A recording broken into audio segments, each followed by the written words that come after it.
விஜய் ரசிகர்களுக்கு தலைவர் ரசிகர்கள்ட்டையும் தல ரசிகர்கள்ட்டையும் அடி வாங்குறதே பொழப்பாக போச்சு. இப்போ விடாமுயற்சி திரைப்படம் வெளியாயிருந்தது. நெல்லை ராம் சினிமாஸில் பார்த்தீங்கன்னா விடாமுயற்சி திரைப்படத்தை அஜித் ரசிகர்கள் கொண்டாடிட்டுருக்கிற வேளையில் அங்கே தாவேக்கா கொடியை தூக்கி பிடிச்சி விஜயோட புகழ் பாடி இருக்கார் ஒரு ரசிகர். இதனால் கடுப்பான அஜித் ரசிகர்கள் அந்த ரசிகரோட கொடியை பிடுங்கி தூக்கி போட்டு அந்த ரசிகரையும் தூக்கி போட்டு வெளுத்திருக்காங்க.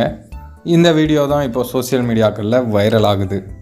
இதே போல் ஒரு சம்பவத்தை ஜெயிலர் படத்தப்பவும் விஜய் ரசிகர்கள் பண்ணியிருந்தாங்க. நாங்கள் ஜெயிலர்லாம் ஒன்றும் இல்லை, இது நல்லாவே இல்லை, விஜய் தான் என்றைக்கும் டாப்பு, விஜய் தான் நம்பர் 1 அப்படி இப்படின்னு ஒரு விஜய் ரசிகர் பேச தலைவரோட ரசிகர்கள் பார்த்துட்டு சும்மா இருப்பாங்களா, அவங்களும் 4 சாத்த அந்த வீடியோவும் அந்த நேரத்தில் வைரலாக போயிட்டு இருந்தது.